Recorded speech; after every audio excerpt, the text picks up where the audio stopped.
Hello friends, कैसे हैं आप सभी। Bihar result target online classes में आप सभी का बहुत बहुत स्वागत है। दोस्तों, आज एक बार फिर से आप सभी के Bihar DElEd CBT entrance exam 2022 के लिए दोस्तों साइंस में बायोलॉजी के सिलेबस पर आधारित टॉप 30 प्रश्न लेकर के आ गया हूं, जो कि आनुवांशिकी एवं जैव विकास से संबंधित है।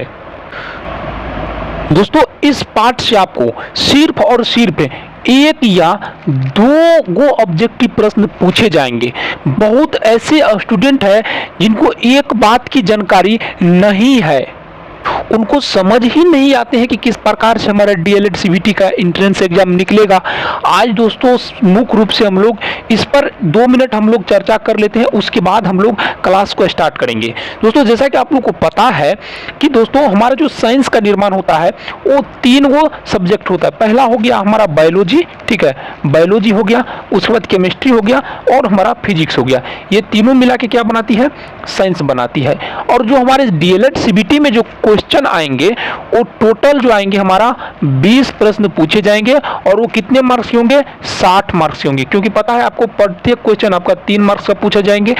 अब आप लोग एक चीज आप लोग को समझना बहुत ही जरूरी है, ये जो फिजिक्स है, केमिस्ट्री है और बायोलॉजी है, ये तीनों मिला के जो साइंस बना, इसका जो टॉपिक है कुल आपको जो एंट्रेंस एग्जाम में पूछे जाने के लिए जो टॉपिक दर्शाया कि हम सिर्फ इतना से ही सवाल पूछेंगे, बोर्ड में जो दर्शाया है, तो उनमें कुल जो है 27 गो टॉपिक है।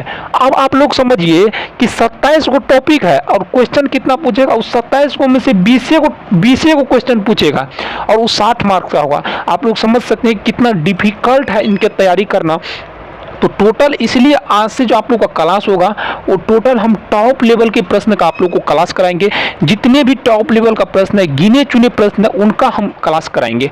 अभी जो आपको बताएंगे 30 प्रश्न, तो आप लोग देखिए कि बायोलॉजी से आनुवांशिकी एवं जैव विकास से हम टोटल आपको जो है ना 80 प्रश्न क्लियर कराएंगे, जिसमें से आज हम आपको 25 या आपको 30 प्रश्न इसमें आज हम आपको क्लियर कराते हैं। ठीक है, इतना आज क्लियर कराते हैं और कल वाले क्लास में भी आपको 30 प्रश्न क्लियर कराएंगे। तो ऐसे ऐसे करके हम लोग जो है ना जितना भी टॉप लेवल का प्रश्न है उन सबको हम लोग क्लियर करते हैं। तो चलिए आज की इस मुख्य सेशन को शुरू करते हैं। और इससे पहले समझ लीजिए, अगर आप लोग डीएलएड की तैयारी अपने सूझबूझ के साथ करना चाहते हैं, ठीक है, आप लोग समझ सकते हैं कि जो बिहार रिजल्ट टारगेट पे अब आप लोग का क्लास चलेगा वो बहुत ही इंपॉर्टेंट क्वेश्चन का क्लास चलेगा। इसलिए आप लोग कहीं से भी तैयारी कीजिए, लेकिन मेरा जो क्लास होगा उसको आप लोग मत छोड़िए, क्योंकि यहाँ पे आपको गारंटी वाला क्वेश्चन सब हम देंगे जो कि आपकी डीएलएड एंट्रेंस एग्जाम में अच्छी सफलता आपको दिला सके।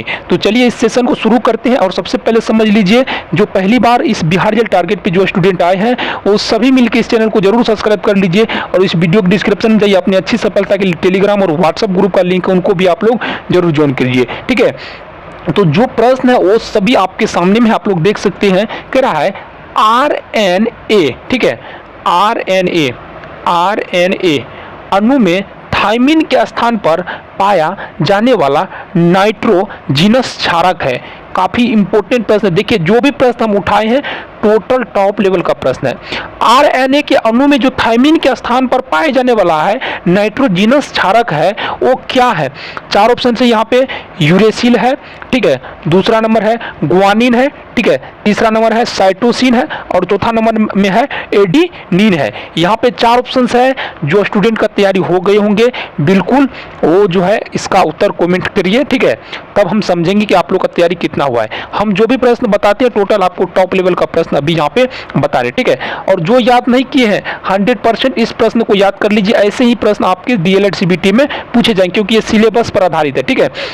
तो आप लोग याद रखिएगा, जो आरएनए होता है दोस्तों, आरएनए इसके अणु में थायमिन के स्थान पर जो पाए जाने वाला नाइट्रोजिनस क्षारक है वो यूरेसिल है, ठीक है, वो यूरेसिल है। ऑप्शन नंबर 1 यहाँ पे ए बिल्कुल राइट हो जाएगा, यूरोसिन है, ठीक है, यूरेसिन है ये पदार्थ। ये आप लोग लिख लीजिए अपनी कॉपी में, बहुत ही ज्यादा हेल्प करेगा, ठीक है।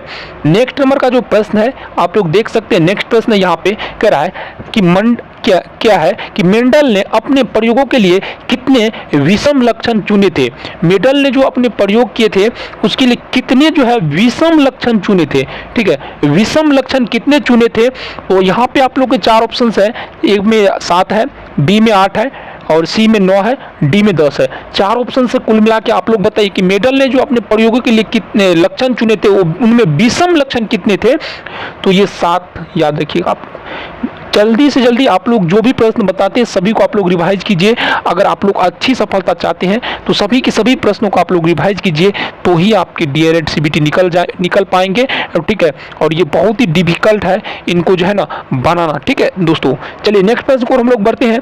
कराए किस वैज्ञानिक ने वंशागति का गुणसूत्रीय सिद्धांत प्रस्तुत किया? किस वैज्ञानिक ने वंशागति का गुणसूत्रीय सिद्धांत प्रस्तुत किया? देखिए 4 ऑप्शंस है, लेमार्क है, डार्विन है, और देखिए हुकर है और सटन है। 4 ऑप्शंस है। आप लोग को जो यहाँ पे सही लग रहा है उसका आंसर कमेंट्स में जरूर बताइए। बहुत ही टॉप लेवल का प्रश्न है। आप लोग समझ सकते हैं कि इस टॉपिक से सिर्फ और सिर्फ आपको एक प्रश्न पूछे जाएंगे सभी टॉपिक से। ठीक है, कोई ऐसा भी टॉपिक है जिनसे नहीं पूछे जाएंगे, लेकिन इनसे हमको लगता है कि आपको 1 या 2 प्रश्न पूछे जाएंगे। ठीक है, तो इसलिए सभी को आप लोग याद कर लीजिए क्योंकि प्रश्न काफी डिफिकल्ट है। ठीक है, समझ रहे आप लोग? तो कह रहे किस वैज्ञानिक ने जो है वंशागति का गुणसूत्रीय सिद्धांत प्रस्तुत किया? ठीक है, तो आप लोग याद रखिएगा सटन। ठीक है, आप लोग याद रखिएगा सटन। ऑप्शन नंबर यहाँ पे डी बिल्कुल राइट हो जाएगा।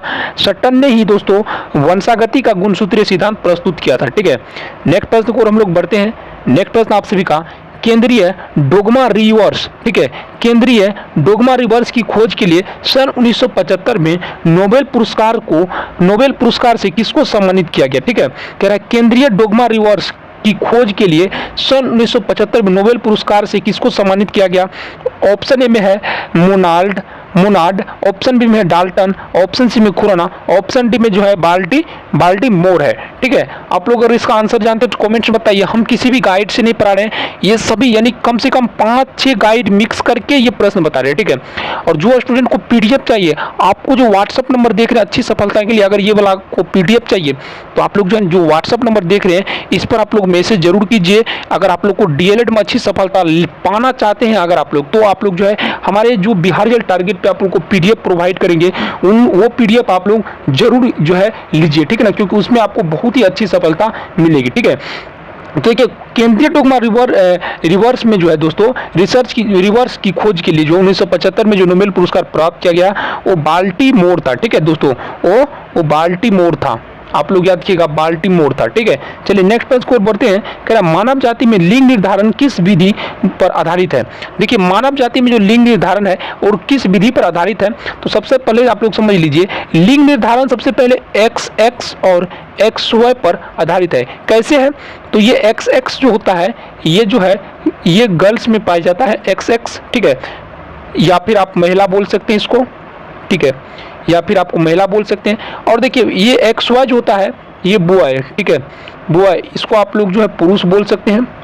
ठीक है, तो ये आप लोग को इनमें से बहुत ऐसे स्टूडेंट है जो बायोलॉजी की भी स्टूडेंट होंगे, उनको पता होंगे XX जो है ये गर्ल्स का मुख्य कारण है। ठीक है, XX जो होता है जब पुरुष की तरफ से X, ठीक है, और जो है महिला की तरफ से लेडीज की तरफ से X आता है तो निश्चित रूप से गर्ल्स का पैदा होते हैं। ठीक है, और जब महिला की तरफ से X और पुरुष की तरफ से Y जाते हैं तो निश्चित रूप से जो है बॉय पैदा होते हैं। और देखिए पुरुष में जो है लड़का पैदा करने का जिम्मेवार, संतान पैदा करने का जिम्मेवार जो होता है स्वयं पिता होते हैं। ठीक है, स्वयं पिता होते हैं, पुरुष होते हैं। ठीक है, पुरुष होते हैं। ठीक है, चलिए नेक्स्ट प्रश्न को हम लोग बढ़ते हैं। करें DNA। ठीक है दोस्तों, DNA अणु में दोनों सूत्र अपने अपने नाइट्रोजनी क्षारक द्वारा किस बंध से जुड़े होते हैं? काफी इंपॉर्टेंट प्रश्न है। DNA अणु में जो दोनों सूत्र होते हैं अपने नाइट्रोजनी क्षारक द्वारा किस बंध में जुड़े होते हैं? ऑप्शन ए में है आयनिक, ऑप्शन बी में सहसंयुग, ऑप्शन सी में है सल्फाइड और ऑप्शन डी में है हाइड्रोजन। आप लोग अगर इसका आंसर जानते हैं तो कमेंट्स में जरूर बताइए। ठीक है, आप लोग पीडीएफ लेकिन नहीं छोड़िएगा, जो भी स्टूडेंट ले उस सब वहाँ पे आप लोग जो है पीडीएफ मत छोड़िएगा। पीडीएफ आप लोग को बहुत ही ज़्यादा हेल्प करेगा। ठीक है, तो देखिए आप लोग याद रखिएगा जो DNA होता है उसके जो अणु के दोनों सूत्र अपने अपने नाइट्रोजनी क्षारक जो होता है उसके द्वारा जो बंध में जुड़ी होती हैं वो जो है दोस्तों हाइड्रोजन में, ठीक है, हाइड्रोजन के बंध में जुड़े रहते हैं। ठीक है, आप लोग याद रखिए ऑप्शन नंबर डी यहाँ पे करेक्ट हो जाएगा। ठीक है, चलिए नेक्स्ट प्रश्न को हम लोग बढ़ते हैं। नेक्स्ट प्रश्न काफी इंपॉर्टेंट है।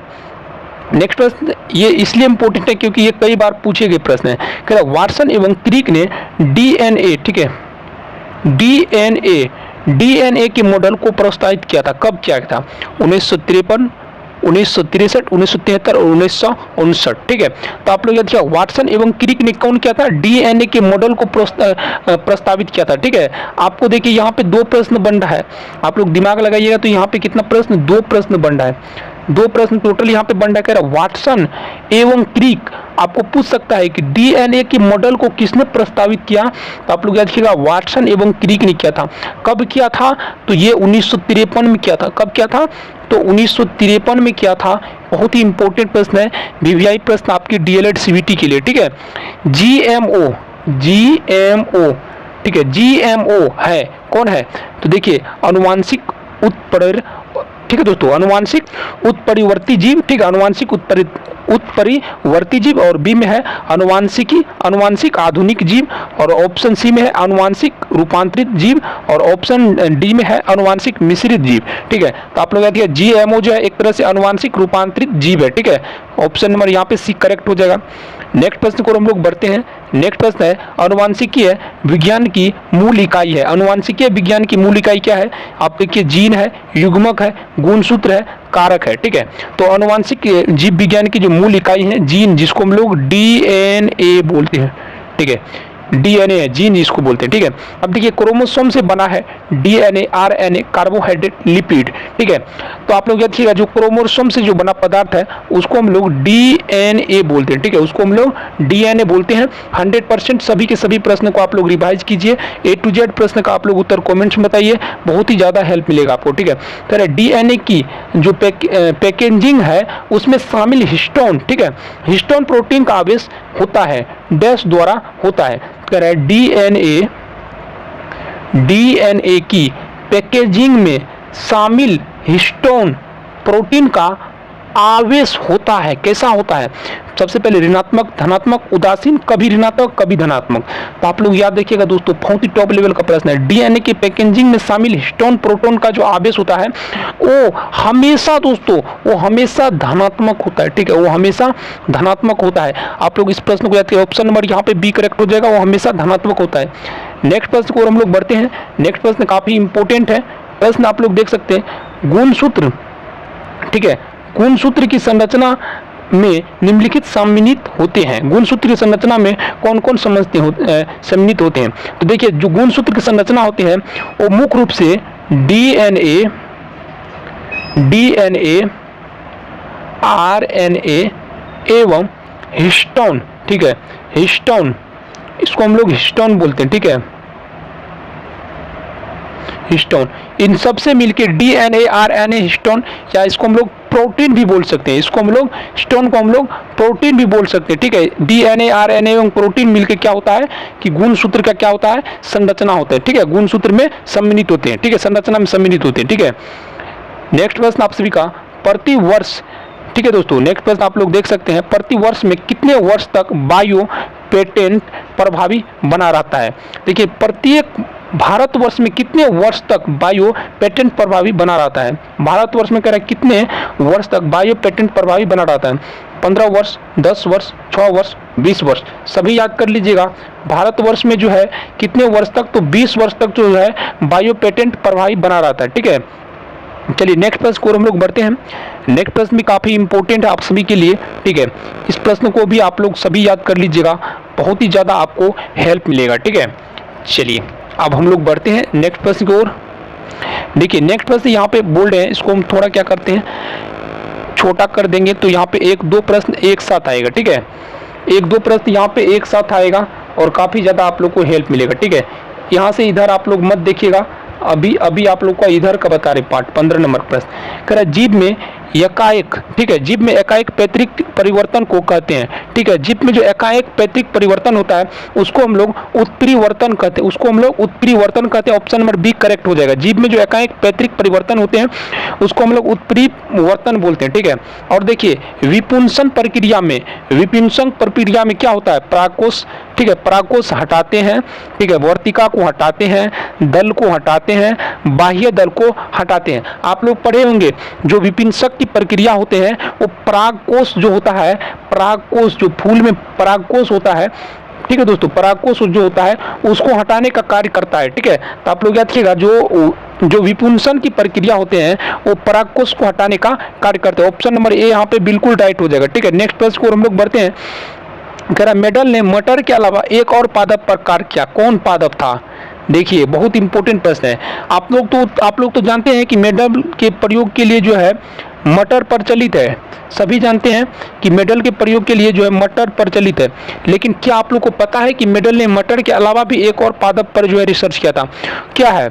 ऑप्शन ए में है मक्का, ऑप्शन बी में है एंटी राइनस, ऑप्शन सी में है हिरेसियम। ठीक है, हिरेसियम, ऑप्शन बी में है बीन। तो आप लोग याद रखिएगा, जब भी आपको पूछेगा तो आपको याद रखना है कि मेडल ने जो है मटर के अलावा जो है हिरेसियम पादप पर जो है रिसर्च किया था, हिरेसियम पादप पर जो है रिसर्च किया था। ये बहुत इंपॉर्टेंट चीज़ है और आप सबके लिए जो है ये काफ़ी इंपॉर्टेंट क्वेश्चन है। ठीक है, आपको ये पूछ सकते हैं, अनुवांशिक एवं जैव विकास से संबंधित है तो आपको ये प्रश्न जरूर पूछ सकते हैं। ठीक है, चलिए अब हम लोग जो है नेक्स्ट प्रश्न की ओर हम लोग बढ़ते हैं। नेक्स्ट प्रश्न है आप लोग के लिए, यहाँ पे देख सकते हैं, गुणसूत्रों के जाल को अभिरंजित नहीं कर सकते हैं, कौन अभिरंजित नहीं कर सकते हैं? ऑप्शन ए में है क्रिस्टल वायलेट, ऑप्शन बी में है हिमेटोजाइलिन से, और ऑप्शन सी में है कार्मिन से, ऑप्शन डी में है फ्यूजलन अभिरंजन से। ठीक है, यहाँ पे 4 ऑप्शन से कह रहा है गुणसूत्रों के जाल को अभिरंजित नहीं कर सकते हैं, तो आप लोग याद रखिएगा क्रिस्टल वायलेट से। ठीक है, क्रिस्टल वायलेट से जो है गुणसूत्र के जाल को अभिरंजित नहीं कर सकते हैं। ठीक है, काफी इंपॉर्टेंट प्रश्न है। नेक्स्ट प्रश्न को हम लोग बढ़ते हैं। नेक्स्ट प्रश्न है, 2 अथवा अधिक भिन्न आनुवंशिकी युक्त पादपों को क्रॉस कर फसल की नई किस्म निर्माण कराया जाता है। ठीक है, 2 अथवा अधिक भिन्न आनुवंशिकी युक्त पादपों को क्रॉस कर, पादपों को जो क्रॉस कराया जाता है उसके जो बाद जो है विभिन्न किस्म की फसल का निर्माण होता है। किसी भी पदार्थ में किसी भी पदार्थ को क्रॉस कराया जाता है। ठीक है, जैसे आप देख सकते हैं कि जैसे आम से जो है, आम के पादप में जो है लीची भी क्रॉस कराया जाता है, लीची के पादप में भी आम क्रॉस कराया जाता है। ठीक है, और जो है एक होता है आपका कदीमा। ठीक है, कदीमा से आपका पपीता को क्रॉस कराया जाता है बड़ा फल के लिए। ठीक है, तो इसी तरह से जो क्रॉस कराया जाता है उसमें नई किस्म के जो पौधा का निर्माण होता है उसको क्या कहते हैं? ठीक है, उसको क्या कहते हैं? तो उसको क्या कहते हैं? उसको संकरण कहते हैं। ठीक है, उसको संकरण कहते हैं। आप लोग याद रखिएगा, उसको संकरण कहते हैं। ठीक है, चलिए पेन आज सही से काम नहीं कर रहा है, पेन खराब हो गए हैं। चलिए कह रहा है मानव में अलिंग गुणसूत्रों की संख्या कितनी होती है? अलिंग। ठीक है, अलिंग गुणसूत्रों की संख्या कितनी होती है? आप लोग देखिए यहाँ पे 46, 42, 44, 40 अलिंग गुणसूत्रों की संख्या कितनी होती है? अगर आप लोग को अलिंग गुणसूत्र की बात करें तो 40, 44 आपको याद रखना है। ठीक है, अलिंग गुणसूत्र की संख्या की बात करें तो कंफ्यूज करने के लिए आपको 44 याद रखना है। ठीक है, नेक्स्ट प्रश्न को हम लोग बढ़ते हैं। नेक्स्ट प्रश्न आप सभी 21 नंबर का है, कौन सा नाइट्रोजनी क्षार जो है पैरीमिडीन का भाग नहीं है? पैरीमिडीन का भाग नहीं है।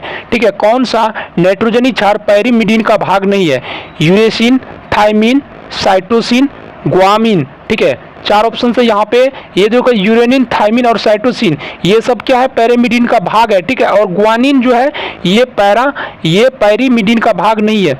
मेडल ने अनुमानसिकता के प्रयोग के लिए मटर के कितने जोड़ी लक्षणों के प्रयोग के लिए चुना था? मटर के कितने जोड़ी लक्षणों को प्रयोग के लिए चुना था? ठीक है, मटर ने जो अनुमानसिकता के प्रयोग किया था मेडल ने जो है वो मटर के कितने जोड़ी जो है जोड़ी लक्षणों को प्रयोग के लिए चुना था? तो 7 जोड़ी। इसी को हम लोग विषम सूत्र बोलते हैं, इसी को हम लोग विषम। ठीक है, 7 जोड़ी वाला। ठीक है, 23 नंबर का प्रश्न आप सभी का काफी इंपॉर्टेंट है। ग्रेगर जॉन मेडल ने किस मूल वैज्ञानिक थे? ठीक है, ग्रेगर जॉन मेडल किस मूल के वैज्ञानिक थे? किस मूल के वैज्ञानिक थे? ठीक है, तो ऑस्ट्रियाई मूल, रूसी मूल, जर्मन मूल, ऑस्ट्रियाई मूल। ठीक है, तो आप लोग याद रखें ऑस्ट्रियाई मूल के जो है वो वैज्ञानिक थे। नेक्स्ट प्रश्न आप सभी का, डैश वैस देहिक कोशिका से क्लोन किया जाने वाला सबसे पहला स्तनपायी था? देखिए कह रहा है डैश यानी वयस्क देहिक कोशिका से क्लोन किया जाने वाला पहला स्तनपायी कौन था? गाय, भेड़, कुत्ता, खरगोश। तो आप लोग याद रखिएगा ये भेड़ था। ठीक है, भेड़ वयस्क देहिक कोशिका के क्लोन किए जाने वाला सबसे पहला स्तनपायी था। ठीक है, भेड़ स्तनपायी, क्रोमोसोम से बना है कि क्या चीज बना है क्रोमोसोम से। यहाँ पे देखिए डीएनए, आरएनए, कार्बोहाइड्रेट, लिपिड। तो आप लोग देखिए क्रोमोसोम से जो है डीएनए का निर्माण होता है, ठीक है, डीएनए का निर्माण। नेक्स्ट प्रश्न आपसे भी कहा अनुवांशिकी विज्ञान की मूल इकाई क्या है, तो ये जीन है, आपको हम बताए भी थे, ठीक है। तो चलिए आज के लिए बस इतना ही, तब तक के लिए जय हिंद। मिलते हैं नेक्स्ट वीडियो में। आप लोग को जो भी पीडीएफ चाहिए, जिस भी स्टूडेंट को पीडीएफ चाहिए, तो वो सभी जो है हमारे व्हाट्सएप नंबर दिए गए, इस पर आप लोग मैसेज कीजिए और आप लोग को जो है कल से रेगुलर क्लास कराई जाएगी। धन्यवाद, मिलते हैं नेक्स्ट वीडियो, तब तक के लिए जय हिंद, वंदे मातरम।